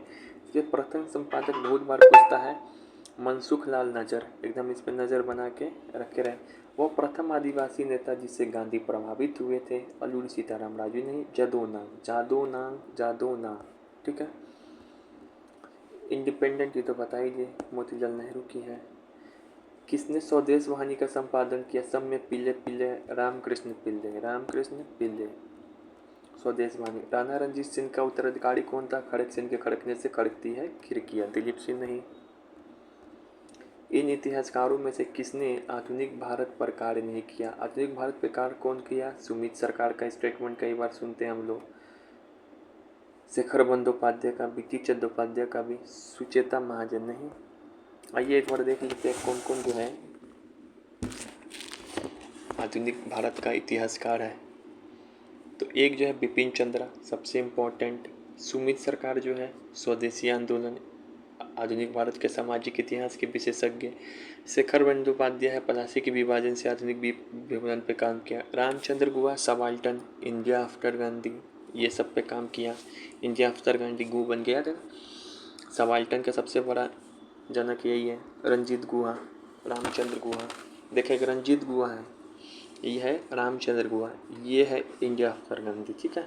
रंजीत गुहा नहीं, रामचंद्र गुहा है। तप्पन चौधरी क्या आर्थिक इतिहास के बारे में योगदान है, कैसे याद रखेंगे, तो गांधी जी बहुत तपे आधुनिक इतिहास में। मध्यकालीन भारत में कौन कौन काम किया है, तो सतीश चंद्र सबसे इम्पोर्टेंट।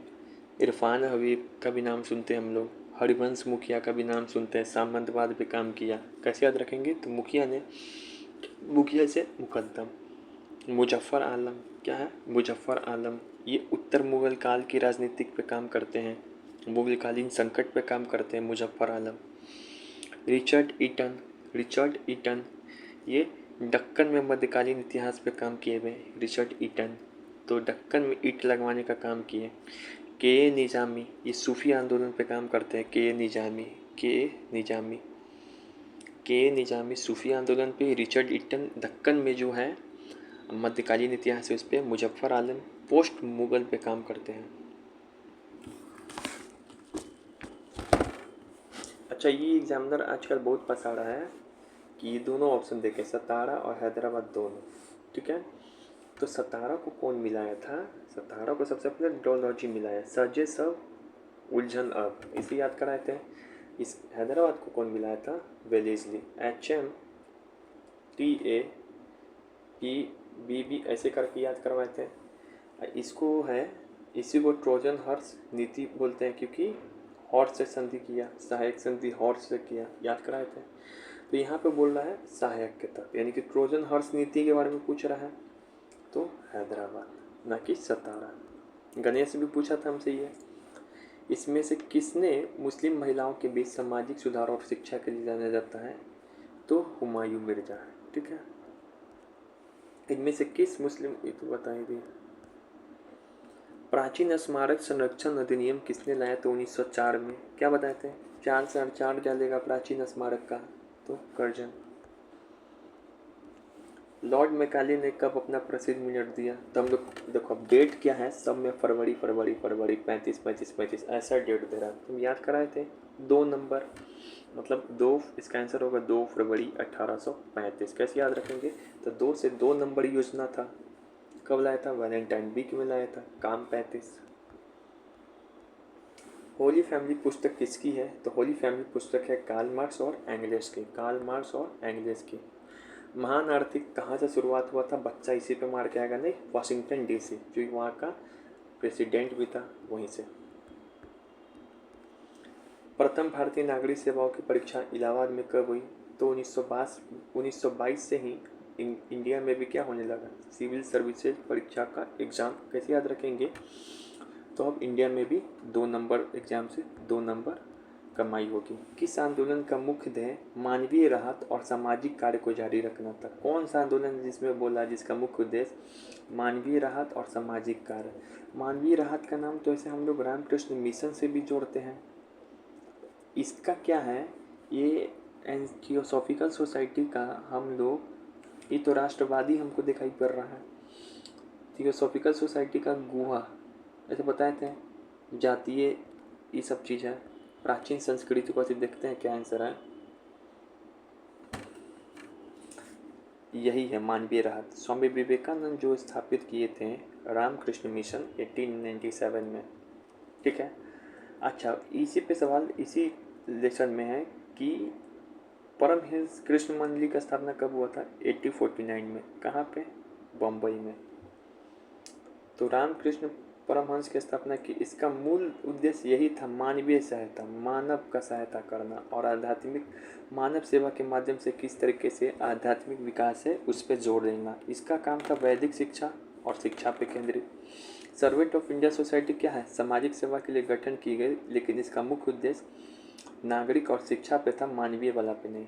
थियोसॉफिकल सोसाइटी क्या था कि भारत में जो है प्राचीन धर्म और दर्शन पे आधारित था, उसका रहस्य जानना और भाईचारे ये सब पे चीज़ पे संबंधित था। नेहरू ने यादगार भाषण कब दिया, 14 अगस्त 1947 को, भाग के साथ पूर्व निश्चित भेद, 28 फिक्स डेस्टिनिटी। 16वीं से 18वीं शताब्दी में एक आर्थिक सिद्धांत का जन्म हो रहा था, तो उसका नाम बताना है जिसके अनुसार एक राष्ट्र की संपत्ति बुलियन के रूप में इसकी संपन्नता की कुंजी है। मतलब एक राष्ट्र की संपत्ति। अब आर्थिक सिद्धांत है, ठीक है, तो व्यक्तिवाद होगा नहीं, बच गया इसमें से। साम्राज्यवाद क्या करता है? साम्राज्यवाद, वाणिज्यवाद। अब यहाँ पे अच्छा क्वेश्चन है तो इसको देखना पड़ेगा। आइए यहाँ पे वाणिज्यवाद में क्या होता है? मर्केंटालिज्म मतलब ये यूरोप में प्रचलित एक सिद्धांत था। क्या आर्थिक सिद्धांत है। इसके अनुसार किसी भी राष्ट्र की शक्ति और समृद्धि उसके आसपास मौजूद सोना और चांदी को क्या बोलते हैं? बुलियन। इस पे निर्भर करती है। इस व्यवस्था में निर्यात को बढ़ावा देने और आयात को कम करने पर जोर दिया जाता है। वाणिज्यवाद मतलब हो गया व्यापार। व्यापार किस पे टिकेगा? सोना चांदी। इसमें किया जाता है कि आप एक्सपोर्ट ज़्यादा करो, इंपोर्ट कम करो। साम्राज्यवाद में क्या होता है कि एक राजनीतिक और सैन्य व्यवस्था है। तो साम्राज्यवाद पहली बात आर्थिक सिद्धांत नहीं है, राजनीतिक और सैन्य व्यवस्था है। ये कोई आर्थिक सिद्धांत नहीं है। ये एक शक्तिशाली देश है जो एक दूसरे पे अपना कंट्रोल बनाती है। पूंजीवाद में इससे फंस सकते हैं हम लोग। पूंजीवाद में क्या होता है? ये एक आर्थिक प्रणाली है जिसमें निजी स्वामित्व और मुक्त व्यापार पर बाजार आधारित है। यानी कि ये प्राइवेट प्रॉपर्टी की बात करता है। आपको याद है एडम स्मिथ भी जो है मुक्त बाजार की बात करता है, फ्री ट्रेड का। तो ये सब शब्द होना चाहिए। व्यक्तिवाद क्या है? एक सामाजिक और नैतिक दर्शन है जिसमें व्यक्ति की स्वतंत्रता और आत्मनिर्भरता को प्राथमिकता दी जाती है ना। तो ये अच्छा क्वेश्चन था। यहाँ पे कीवर्ड वर्ड्स यही समझना था। आर्थिक सिद्धांत, संपत्ति, बुलियन मतलब सोना चांदी। श्वेत मनुष्य का भार का सिद्धांत किसने दिया था? तो ये दिया था रुडयार्ड किपलिंग ने। ठीक है। श्वेत मनुष्य, व्हाइट मैन्स बर्डन थ्योरी। भारत में प्रथम छापखाना किसके द्वारा स्थापित की गई? पुर्तगाली के द्वारा 1856 में, शायद 1856 की 1756, याद नहीं आ रहा है, सर्च करें गूगल। वास्तविक संवैधानिक सुधारक कौन थे? आप तुरंत कभी भी इसका नाम जाएगा नहीं आपको। संवैधानिक सुधारक की बात कर रहे थे, आप सोचिएगा इसी दुनिया में से कोई होगा। हैं, ये तो सामाजिक सुधारक थे। मेन संवैधानिक सुधारक इन्हीं को माना गया, राजा मोहन राय को। परमहंस मंडली की स्थापना कहाँ हुई? महाराष्ट्र। देखो महाराष्ट्र में हो रही है। कब हुई? तो 1849। क्या बार ये एकदम इम्पोर्टेंट सवाल था। अभी देखे थे जिसे हम कंफ्यूज होते हैं, वो था रामकृष्ण मिशन। ठीक है, रामकृष्ण मिशन, इसका स्थापना हुआ था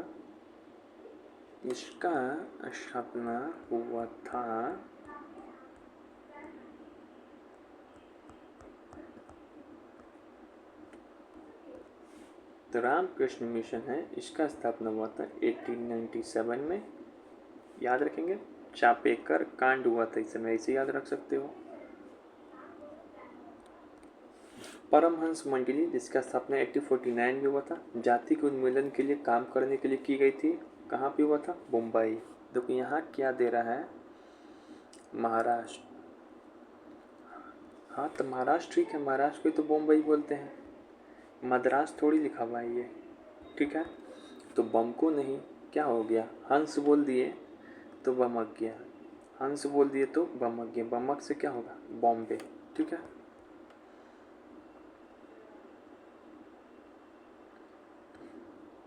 अब जो है जाति उन्मूलन के लिए, इसका मेन काम था जाति उन्मूलन। इसके लिए परमहंस मंडली का गठन कहाँ किया गया? तो हम बताए हैं ट्रिक, हंस से बोल दिए तो क्या हो गया? बमक गया। 1849।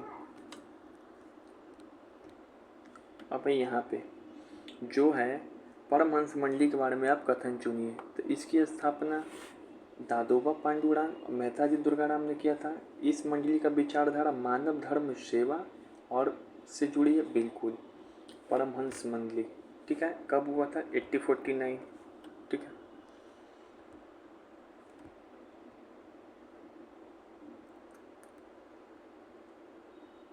इस आस्था मानव धर्म का विचार से संबंधित है। ये भी एक ईश्वर की पूजा करने में विश्वास रखने वाले और समाज में ये भी ठीक है। फिर यहाँ पे सवाल पूछा गया, रैयतवाड़ी व्यवस्था की वकालत किसने की?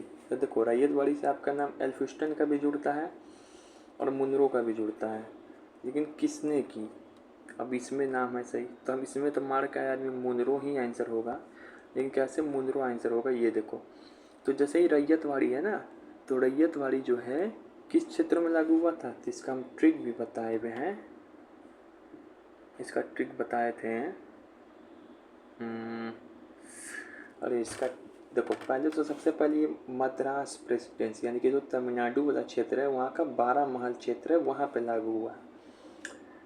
और वहाँ पे जो लागू करवाया 1792 में वो था अलेक्जेंडर रीड।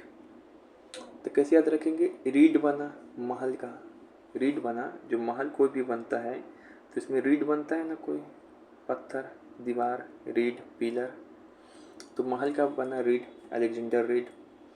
फिर जो है थॉमस मुनरो का नाम आता है, जो कि मद्रास प्रेसिडेंसी वही है, मद्रास प्रेसिडेंसी में ही हो रहा है, लेकिन 12 महल क्षेत्र के अलावा और क्षेत्र में।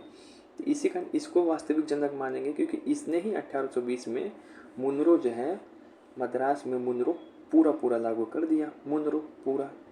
उसका जो एल्फिंस्टन आता है तो ये बम्बई वाले क्षेत्र में, जो मुंबई है वहाँ पे किया। कैसे याद रखेंगे? तो पिस्टल लेके के बम किया, पिस्टल लेके बम किया कि तुम रैयतवाड़ी क्षेत्र लागू करो बम्बई में। उसके बाद के वर्षों में असम और कुर्ग में भी ये सब क्षेत्र में फैलने लगा, मतलब यहाँ भी। तो याद रहेगा, रीड बना कौन महल का, 12 महल क्षेत्र का, अलेक्जेंडर रीड। मुनरो पूरा। और एल्फिंस्टन 1825 में पिस्टल लेके क्या किया, बम किया। फिर ये असम और कुर्ग में भी हुआ है ना, असम और कुर्ग में भी हुआ।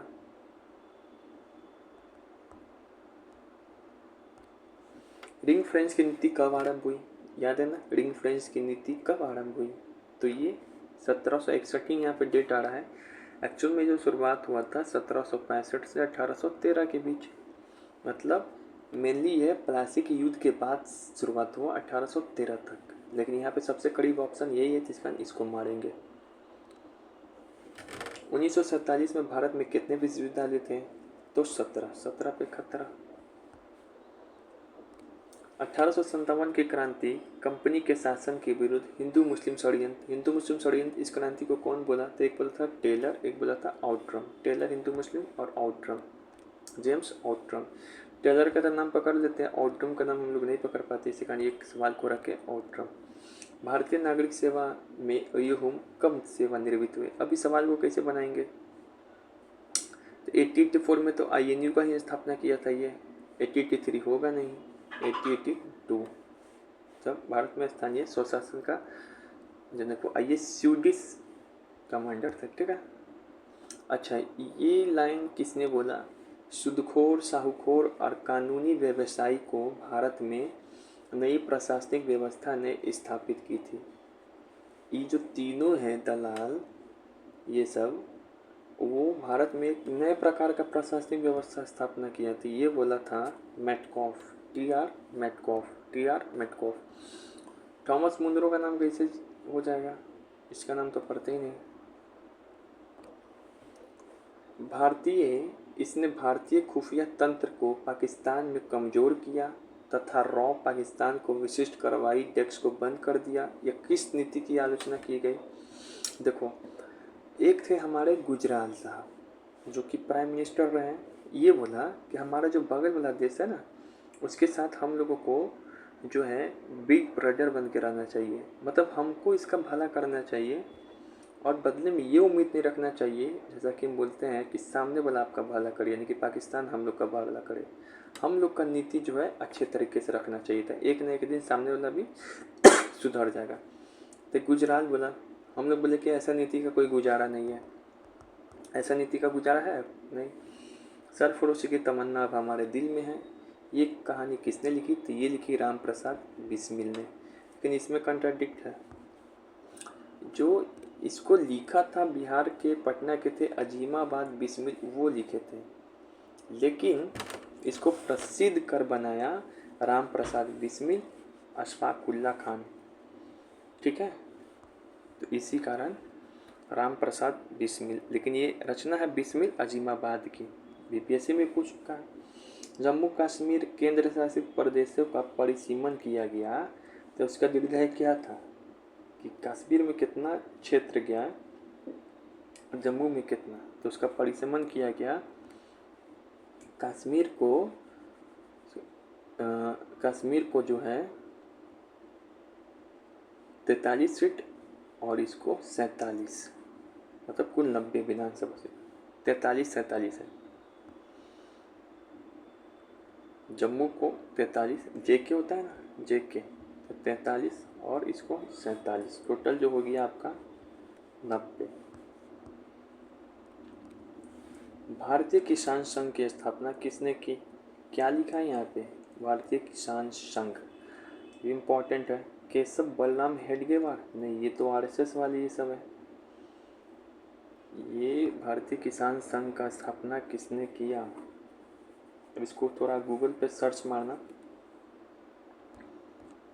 किसने कहा मुसलमान हमारे शरीर का शरीर, हमारे खून का खून है? तो ये बोला था पंडित दीनदयाल ने, पंडित जी नहीं बोला था ये। ऐसे उनका नाम नहीं रहे तो मोहनदास भी मार सकते हो कि मुसलमान खून का खून, हिंदू का हिंदू। इनका स्टेटमेंट भी बहुत है, पंडित दीनदयाल उपाध्याय का स्टेटमेंट जो है बहुत पूछा हुआ है। किसने कहा इतिहास समाज और राष्ट्र को पुष्ट करने वाला हमारा दैनिक व्यवहार ही हमारा धर्म है? इतिहास समाज और राष्ट्र को पुष्ट करने वाला जो हमारा व्यवहार है वही हमारा धर्म है, हमारा व्यवहार ही हमारा धर्म है। भाई पहले तो तू अपना व्यवहार सुधार, जो माफ़ी मांग ले रहा था ब्रिटिशर से।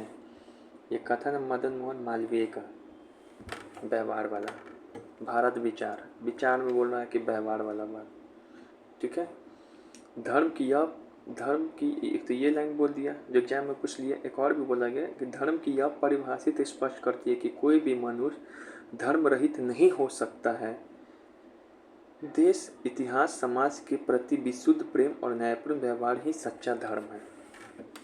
तो भाई इतना धर्म धर्म की बात कर रहा है, ये यही आदमी कर सकता है, मदन मोहन मालवीय। ठीक है, नहीं सॉरी, वीर सावरकर, वीडी सावरकर। ठीक है, यही माफ़ी मांग रहा था ना मदन मोहन मालवीय थोड़ी। किसने अपनी राष्ट्रभाषा पहचान की उपेक्षाकृत भारत की समस्याओं का मूलभूत कारण है? ये बोला कि हम लोग अपना राष्ट्रीय पहचान को ही छुपाते हैं अभी भी, यही तो हमारे राष्ट्र में डेवलपमेंट का सबसे बड़ा बाधा कारक है। जैसे भी हिंदी बोलते हैं, हिंदी को ही छुपाते हैं, किसी भी प्लेटफॉर्म पे इंग्लिश बोलते हैं। तो ये जो नस पकड़े ये पंडित दीनदयाल पकड़े, लेकिन उनका अगर ऑप्शन नहीं हो तो क्या ऑप्शन सही होगा? ये दीनदयाल उपाध्याय ही बोले थे। ठीक है, कि हम लोग को पीछे जाने का मेन कारण है कि भारत की समस्याओं का मेन कारण है राष्ट्रीय पहचान की उपेक्षा। पंडित जी ही बोले राष्ट्रीय पहचान की उपेक्षा, बाकी तो ये याद ही है। हाँ, एम एन रॉय का एक स्टेटमेंट अभी हमको याद आ गया। एम एन रॉय एक बात ये बोले थे कि जो गांधी इरविन समझौता हुआ था 1931 में, तो इसको क्या बोले थे, ये देश के लिए क्या है, विश्वासघात है। देश के लिए विश्वासघात है, मतलब इसको आलोचना किए। Who said I S now means I am sorry? तो टी एन सहसान बोले I S now means I am sorry. ये भारत के 10वें चुनाव आयुक्त टी एम सेशन थे। ठीक है, जो भारत के मुख्य चुनाव आयुक्त के पद पे भी रह चुके हैं। निर्वाचन आयुक्त के पद से रिटायर होने के बाद सेशन ने 1947 में राष्ट्रपति का चुनाव भी लड़ा था ये, और इस चुनाव में आर के नारायण से, लेकिन वो हार गए थे। इनको रेमंड मैग्सेसे अवार्ड भी मिला हुआ है टी एन सेशन को। सेशन रखते हैं नाउ आई एम सॉरी का। अभी बहुत इंपॉर्टेंट क्वेश्चन है, वर्ल्ड वॉर 2 में इंडियन मेमोरियल के रूप में सोल्जर के लिए क्या क्या बना था वर्ल्ड वॉर 2 में? बताओ। जैसे कि हम लाल किला, ये इंडियन गेट बनाए थे, ये फर्स्ट वर्ल्ड वॉर में है ना। हाइफा वॉर मेडिकल मेमोरियल, ये फर्स्ट वर्ल्ड वॉर का, वर्ल्ड वॉर 2 का नहीं है। ठीक है, ये फर्स्ट वर्ल्ड वॉर का है। कौन है? Haifa war second world war का, सॉरी हाइफा वॉर। दिल्ली में बना हुआ है हाइफा युद्ध स्मारक। जिसे अब आधिकारिक तौर पे तीन मूर्ति हाइफा चौक बोलते हैं। प्रथम विश्व युद्ध के दौरान लड़ाई में भाग लेने वाले सैनिकों के लिए बनाया गया था। यह स्मारक भारत और इजराइल के बीच मजबूत ऐतिहासिक संबंध को भी दर्शाता है। तो ये जो हाइफा वाला बना है ना, ये फर्स्ट वर्ल्ड वॉर में बना है, वो भी कहाँ पे, दिल्ली में। तो ये हो जाएगा Kalibata national hero ceremony, Kalibata पिस्कियाबू मेमोरियल, न्यूबी चैंपियन मेमोरियल। ऐसे इस क्वेश्चन को हम रखते हैं, इस क्वेश्चन को हम रखते हैं, ठीक है, थोड़ा अच्छे से याद करेंगे। किसने कहा अंग्रेजी शब्द रिलीजन धर्म के लिए सही शब्द नहीं है? रिलीजन वगैरह की बात कौन कर रहा है? दीनदयाल ही बोला, बहुत चीज़ बोल रहे हैं पंडित जी। किसने कहा विभाजित संप्रभुता अपने आप में एक विरोधाभास है? विभाजित संप्रभुता रहेगा तो अपने आप में क्या है, विरोधाभास है।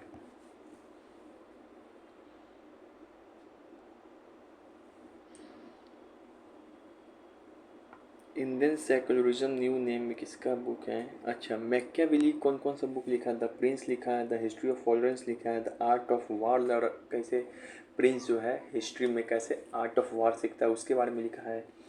इमैली जो बुक है वो रूसो का है, इमैली जो बुक है रूसो का है, मिली रूस गई। Who was the first use to term sovereign and sovereignty? Sovereign and sovereignty कौन यूज़ किया था सबसे पहले? फ्रेंच में यूज हुआ था, फ्रेंच ज्यूरिश के द्वारा। राजा राम मोहन राय भारत में संवैधानिक आंदोलन के जनक थे। ये सवाल बीपीएससी पहले पूछा, कौन थे, लेकिन ये बोला कौन है? ये बोला कौन है? देखो, सुरेंद्रनाथ बनर्जी ही बोला। एक बंगाली दूसरे बंगाली का सपोर्ट करेगा, है कि नहीं? ठीक है, किस लिए बोला गया? तो वो सबसे पहले राजनीतिक और प्रशासनिक सुधारों थे। इसको पृथक्करण की बात कहें, जोड़ी प्रणाली की शुरुआत कहें, ठीक है ना, प्रेस के स्वतंत्रता की बात कहें, हैं, इसी कारण बोले गए। अच्छा, एक चीज़ जो है हम लोग यहाँ पे सुभाष चंद्र बोस को भी क्या बोले थे? हमारे राष्ट्रीय पिता, ऐसे पितामह से कुछ बोले थे, ठीक है। अच्छा, गांधी को जो है बापू कौन बोला था? तो बाप किसके हैं? नेहरू के, यही बोलेगा। तो आंसर क्या हो जाएगा? ये हो जाएगा बनर्जी जी। शीत युद्ध शब्द का प्रयोग सबसे पहले किसके द्वारा किया गया? अब इसमें दो शब्द हैं। शीत युद्ध सबसे पहले प्रयोग किया था बारू, ठीक है ना, बर्नार्ड बरूच। लेकिन इन्होंने सबसे लोकप्रिय किसने बनाया? मैन ने। किस मैन ने सबसे लोकप्रिय बना? तो मैन ने। सबसे पहले प्रयोग कौन किया था? बरूच, शीत युद्ध का। लेकिन लोकप्रिय कौन बनाया? मैन। मैन ने क्या किया? लोकप्रिय बनाया। Who wrote discourse of the first 10 book of Livy? कौन लिखा? तो ये लिखा मैकियावेली का ही बुक है, discourse on the first 10 books of Livy. The revenge of geography किसके द्वारा लिखा गया? तो ये लिखा गया था रॉबर्ट कैल्पमैन के द्वारा, रॉबर्ट डी कैल्पमैन। अब रिवेंज कौन लेगा ज्योग्राफी से? तो कल्पना भी कोई कर सकता है कि हम ज्योग्राफी से रिवेंज लेंगे? इतना पानी चलता है उसको रोक देंगे? नहीं ना। भारत ने कच्चा विद्युत किस वर्ष श्रीलंका को प्रदान किया? कच्चा विद्युत, ये 1974 में इंदिरा गांधी के समय बना। निम्नलिखित में से कौन सा न्यू मोर आइसलैंड है उससे संबंधित है? न्यू मोर आइसलैंड किससे संबंधित है? हरिभंगा रिवर से न्यू मोर आइसलैंड। 1965 में युद्ध के बाद कच्छ के संबंध में पंच निर्णय का क्या परिणाम निकला? पंच निर्णय का क्या परिणाम निकला? जब 1965 में युद्ध हुआ तो भारत को 95% और पाकिस्तान को 5% भूमि दी गई। भारत को 95% और पाकिस्तान को 5%। किसने कहा कि अब भी जिसका खून न खोले वो खून नहीं पानी है, जो देश के काम ना आए वो बेकार जवानी है? चंद्रशेखर आजाद। भगत सिंह नहीं मार देना।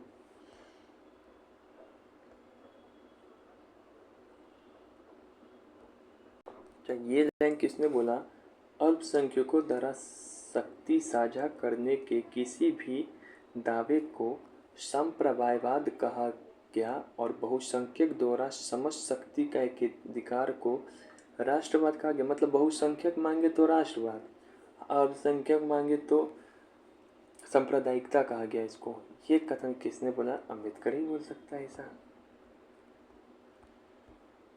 अच्छा, मृदुला मुखर्जी है, उन्होंने अपनी किस पुस्तक में इस विचार का खंडन किया कि ब्रिटिश शासन ने भारत में, यानी कि मृदुला मुखर्जी ये काम की है आधुनिक इतिहास पे, कि ब्रिटिश शासन ने भारत में उत्तरदायी और आधुनिक सरकार की शुरुआत की। ये बोल रहा है ना कि उत्तरदायी सरकार शुरू कर दिए 1935 के अधिनियम से। प्रांतों में हम रिस्पॉन्सिबल गवर्नमेंट की शुरुआत की, उत्तरदायी, केंद्र में द्वैध शासन लगा दिए, तो इसकी खंडन कर दिया। ये बुक है इनका, इंडियन सिंस इंडिपेंडेंस। ये बोल रहे कि इंडिया जो है सिंस इंडिपेंडेंस में, इंडियन सिंस इंडिपेंडेंस। अच्छा, साम्राज्यवादी विचारकों के अनुसार 1950 का भारतीय संविधान किस वर्षों में किए गए संवैधानिक कदमों का संचय मारता है? भारतीय 1861 और 1892, 1909, 1909, मतलब किस किस साल एक्ट आया वही चुनना था तुमसे, ठीक है। ये सब है, शुरुआती एक्ट का नहीं है, ये सब एक्ट का नाम नहीं है। 1861 से तो विकेंद्रीकरण शुरुआत हुआ, मेन शुरुआत जो है 1857 के बाद ही ना हुआ, ठीक है। तो ये सब पता चुनना था। एनी बेसन के अनुसार 1895 का कॉन्स्टिट्यूशनल बिल किससे प्रेरित था? तो तिलक से। इसको तो तिलक से मतलब है कॉन्स्टिट्यूशनल बिल। एलिस जैकब ने अपनी पुस्तक कॉन्स्टिट्यूशनल डेवलपमेंट सिंस इंडिपेंडेंस, अब ये पुस्तक किसकी है? सिंस इंडिपेंडेंस ये है मृदुला मुखर्जी का, लेकिन कॉन्स्टिट्यूशनल डेवलपमेंट सिंस इंडिपेंडेंस ये है जैकब का। क्या है? एलिस जैकब का है। भारत के संविधान की रचना हेतु एक, तो ये बुक ही पूछता है, जैकब का बुक है, इम्पॉर्टेंट बुक है, Alice Jacob. Oxford handbook of the Indian constitution, ये बुक किसकी है? रोहित थे। Oxford handbook of the Indian constitution, इसमें क्या है? भारतीय द्वारा संवैधानिक विचार की प्रथम अभिव्यक्ति को देखा गया। हमको तो सबसे अच्छा बुक यही लग रहा है, constitutional development since independence, Jacob. Mahatma Gandhi द्वारा संविधान सभा का विचार का उल्लेख किस अधिनियम के लागू होने के पश्चात किया? तो वो 1919 का अधिनियम जो है उसके बाद किया।